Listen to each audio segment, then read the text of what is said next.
Comment devenir une personne intéressante réellement, pas juste une personne qui raconte de la merde et qu'après on doit corriger à chaque phrase.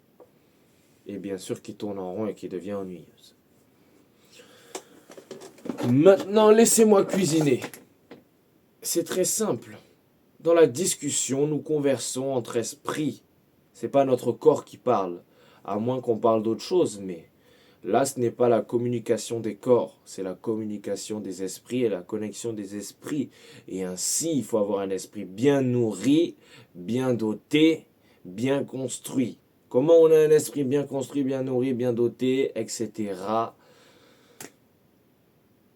Il faut simplement se cultiver. La cultivation, on ne parle pas de manga, de manhwa. La cultivation, c'est l'art de développer quelque chose.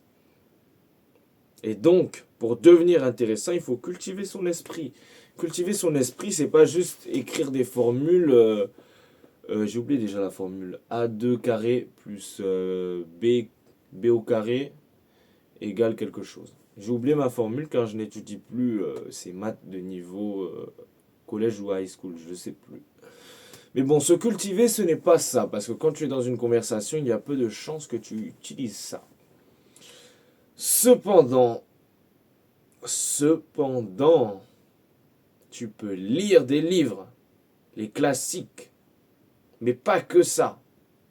Tu peux lire des articles, te renseigner sur la géopolitique, développer des compétences, développer des passions. Avoir une passion, c'est ça qui va réellement te rendre spécial. Pourquoi ?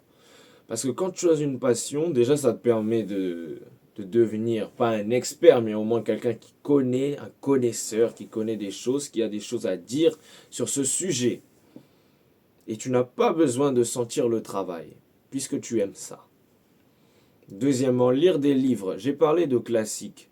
La littérature, oui, c'est très important pour avoir énormément de situations, de petites histoires à inventer, ou même pour inventer des histoires. C'est plus simple quand on a déjà lu énormément. Mais pas que, il y a des livres de compétences. Le développement personnel peut aider pour donner des conseils aux autres, entre guillemets. Mais ça dépend quoi. Je dirais que la psychologie permet aussi de devenir un meilleur converseur.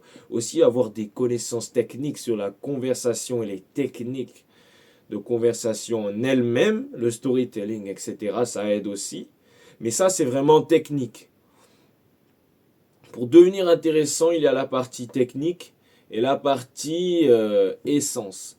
L'essence, c'est ce que tu sais. Ce que tu sais, c'est ce que tu peux dire.